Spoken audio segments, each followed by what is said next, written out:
There was no announcement, no press release, no carefully worded palace briefing, just silence, and then suddenly, movement. Quiet movement. The kind of movement that only happens when someone realizes the past they thought was buried is now clawing its way back into the light. Because behind closed doors, far away from flashing cameras and carefully staged smiles, Prince Harry reportedly began reaching out, not to lawyers, not to publicists, but to old friends.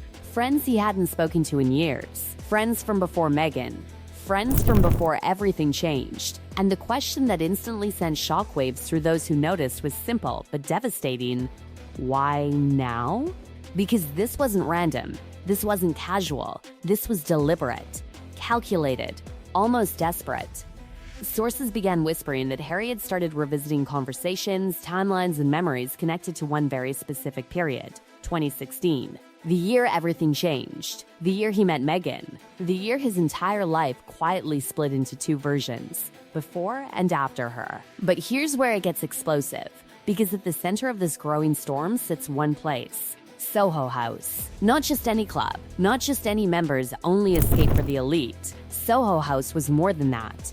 It was a private world. A hidden ecosystem where celebrities, insiders, power brokers, and rising social climbers cross paths without scrutiny. No press, no outsiders, just secrets. And now, suddenly, that world was being dragged back into the conversation, and Harry reportedly wasn't ignoring it anymore. Friends began noticing something strange. Messages appearing out of nowhere, unexpected check-ins, casual-sounding questions that didn't feel casual at all. Do you remember that night? Who was there? When did you first hear about her? These weren't nostalgic questions. They were precise, almost investigative.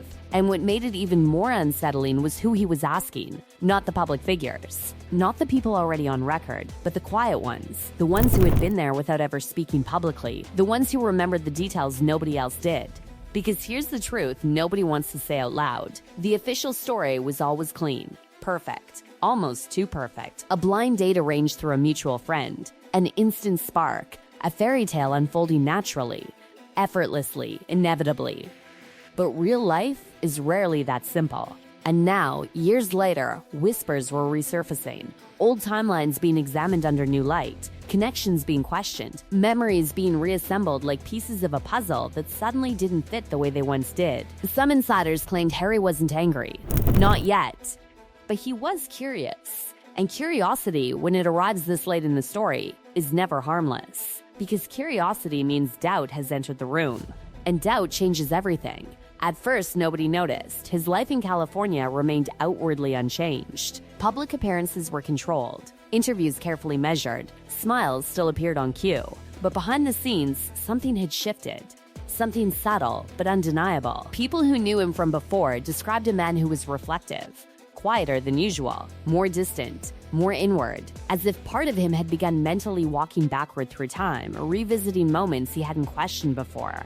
Moments he had accepted without hesitation. Moments he now reportedly wanted to understand in a different way. And then came the most unsettling detail of all. He wasn't contacting just one person. He was contacting multiple people, separately, privately, as if comparing versions of the same memory. Because memory is fragile, it bends. It reshapes itself around emotions, around trust, around belief. But when someone begins asking others to confirm those memories, it means they're no longer fully trusting their own. And that realization alone speaks louder than any public statement ever could. Those close to the situation claimed Harry wasn't accusing anyone of anything. He wasn't confronting, he wasn't making dramatic declarations. Instead, he was listening, quietly, carefully, allowing others to speak first. Because sometimes silence reveals more than confrontation ever could. But why now? Why revisit something from nearly a decade ago? The answer, according to those watching closely, may lie in the simple fact that time changes perspective. What once felt clear can later feel blurred. What once felt certain can later feel incomplete. And when someone begins realizing that parts of their own story may contain unanswered questions, the instinct isn't to ignore it. The instinct is to go back, to retrace the steps, to find the moment where everything began. Soho House wasn't just a building. It was a crossroads, a meeting point where lives intersected in ways that seemed ordinary at the time, but would later become historic. It was where Harry met Meghan. But it was also where many others had seen them, observed them, noticed details that never made it into the official version of events. And now, reportedly, Harry wanted to hear those details again. Not from headlines, not from documentaries, but from the people who were actually there, because secondhand narratives are easy to control, firsthand memories are not. Those who received his messages were reportedly stunned. Some hadn't heard from him in years. Some had assumed their connection had quietly ended when he moved away, when his life transformed into something entirely different. And yet here he was, reappearing. Not as a prince issuing commands, but as a man searching for clarity, searching for something he hadn't realized he was missing, or perhaps something he feared had never been fully true. No one knows exactly what was said in those conversations. No recordings, no leaks, just fragments, hints. Impressions left behind by people who suddenly found themselves pulled back into a chapter they thought was closed forever. Some described him as calm, others described him as careful. But one word appeared again and again: quiet. Not loud, not dramatic, not explosive. Quiet. Because real turning points rarely announce themselves. They begin in silence, they begin in private, they begin with questions nobody else can hear. And those questions, once asked, cannot be unasked. As whispers continued spreading among those connected to that era, a realization slowly emerged. This wasn't about gossip, this wasn't about public perception. This was personal, deeply personal. Because when someone starts revisiting the origin of their life's biggest decision, it means something inside them has shifted, something fundamental, something irreversible. And whether those questions lead to answers or only to more uncertainty, one thing had already become clear. The past Harry thought he understood was no longer as simple as he once believed. What made it even more unsettling wasn't just that Harry was asking questions, it was what those questions were unlocking. Because memory, once disturbed, doesn't settle back into place. It spreads. It connects. It exposes things that were never meant to be examined side by side. And suddenly, people who hadn't spoken to each other in years found themselves thinking about the same nights, the same rooms, the same conversations. Moments that once felt insignificant now carried a strange heavy weight. One friend reportedly paused after hearing Harry's voice again, stunned by how normal he sounded. No anger, no accusations, just a tone that felt almost cautious. Almost like someone stepping carefully across fragile ground, afraid that one wrong step might break something permanently. He wasn't demanding answers, he was listening for consistency. And consistency, when it doesn't exist, creates its own kind of noise. Because stories, when told over time, evolve. Details shift. Small things are forgotten, others are emphasized. And when someone starts comparing versions, the differences become impossible to ignore. Some of those old friends remembered the excitement of that time. Harry was different then. Later, freer, still inside the royal structure, but emotionally standing at its edge. Curious about a life beyond it. Curious about people who existed outside the suffocating expectations of the crown. And then came her. She didn't enter quietly. Even before their relationship became public, she had presence, confidence, direction. She wasn't unsure of herself. She knew exactly how to move through rooms filled with power and influence. Soho House wasn't intimidating to her. It was familiar territory, comfortable territory. That confidence had fascinated Harry. It had drawn him in. But fascination, over time, can slowly transform into reflection. And reflection can lead somewhere unexpected. Because once Harry began retracing those early days, something else reportedly emerged. Not a single shocking revelation, but something more subtle. Patterns. Patterns in timing. Patterns in introductions. Patterns in who knew what and when. And suddenly, moments that once felt spontaneous began looking structured. Not necessarily manipulated, not necessarily planned, but no longer entirely accidental either. That realization didn't explode outward. It stayed inside him. Because Harry had always been emotional, yes, but he wasn't reckless when it came to things that truly mattered. And this mattered more than anything else in his life. This wasn't about headlines. This wasn't about public image. This was about the foundation of his entire reality. And foundations, once questioned, can never fully return to their original shape. Some insiders claimed he had begun revisiting old messages, old emails, old photos, not obsessively, not desperately, but methodically, quietly, as if reconstructing a timeline in his own mind, not to accuse, but to understand.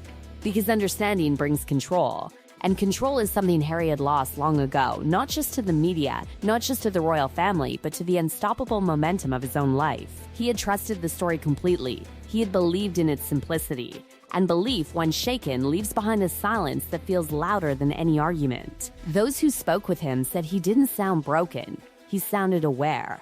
And awareness is dangerous, because awareness strips away illusion. It forces someone to see things without emotional protection, without narrative protection, without the comforting certainty that everything happened exactly the way it was supposed to. Meanwhile, those around him began noticing small but telling changes. He was more guarded, more observant, less spontaneous. It wasn't dramatic. It wasn't obvious to the public. But those who knew him best could feel it, that quiet shift that happens when someone is processing something too big to explain out loud. Because once doubt enters, it doesn't ask permission. It doesn't wait for confirmation. It simply exists, and it reshapes everything around it. Soho House itself remained silent.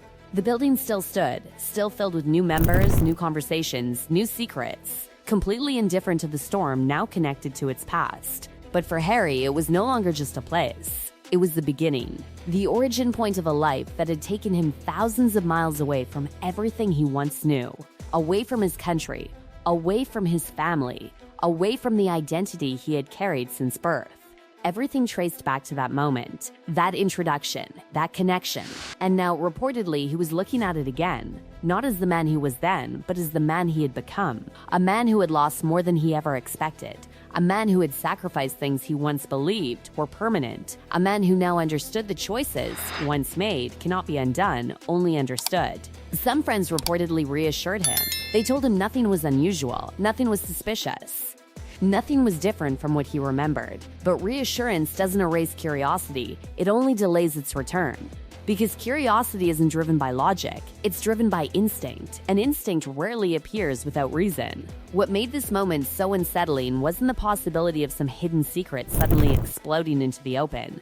It was the quiet realization that Harry himself had changed. The man who once rushed forward without hesitation was now someone who paused, observed, questioned, not publicly, not dramatically, but internally. And internal shifts are always the most powerful because they happen beyond the reach of cameras, beyond the reach of influence, beyond the reach of control. Those closest to him described someone who wasn't panicking, someone who wasn't unraveling, but someone who was thinking deeply, carefully, irreversibly. Because once someone begins revisiting the origin of their life's most defining relationship, they aren't looking for scandal, they're looking for truth. And truth doesn't always arrive as a single shocking revelation. Sometimes it arrives quietly, in fragments, in pauses, in unanswered questions that linger longer than they should.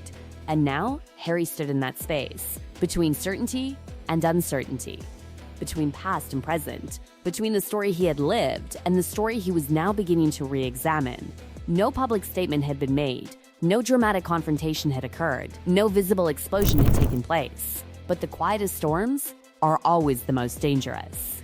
Because they don't destroy everything at once, they change everything slowly, from the inside out. And whether those questions would ever be answered, or whether they would simply remain as echoes inside his mind, was something only time would reveal. But one thing was already undeniable. Prince Harry was no longer just living his story. He was quietly, carefully questioning how it truly began.